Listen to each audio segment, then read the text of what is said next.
اعوذ باللہ من الشیطان الرجیم بسم اللہ الرحمن الرحیم۔ موزن اسلام کے تمام سننے والوں کو خوش آمدید۔ خلقت سے تکلیف دور کر کے خود اٹھا لینا حقیقی سخاوت ہے۔ نہ تمہاری محبت حد سے زیادہ ہو اور نہ ہی تمہاری نفرت۔ کسی شخص پر اس وقت تک اعتبار نہیں کرنا چاہیے جب تک اس کے غصے کو آزما نہ لے۔ لوگوں کو جس طرح چاہے آزما کے دیکھ، سانپ اور بچھو سے کم نہ پائے گا۔ جب دنیا کسی کی طرف رخ کرتی ہے تو دوسروں کی خوبیاں اسے ادھار دے دیتی ہے، اور جب اس سے پیٹھ پھیرتی ہے تو اس کی اپنی خوبیاں بھی اس سے چھین لیتی ہے۔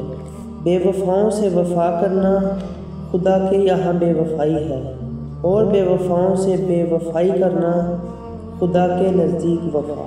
تمہارا مرض تمہارے اندر ہے اور تمہیں معلوم نہیں، تمہاری دعا تم میں ہی ہے اور تمہیں معلوم نہیں۔ تم خود کو معمولی جاندار سمجھتے ہو، حالانکہ تمہارے اندر پوری کائنات چھپی ہوئی ہے۔ عورت اگرچہ شر اور خرابی ہے، مگر اس سے بڑھ کر خرابی یہ ہے کہ اس کے بغیر گزارا بھی نہیں ہو سکتا۔ جو کوئی شخص کسی عورت کو دیکھے، وہ اسے پسند کرے تو وہ اپنی عورت سے ہم بستری کرے، کیونکہ جیسی عورت وہ ہے ویسی ہی اس کی اپنی عورت ہے۔ عورت ایک ایسا بچھو ہے جو لپٹ جائے تو بھی اس کے زہر میں لذت ہے۔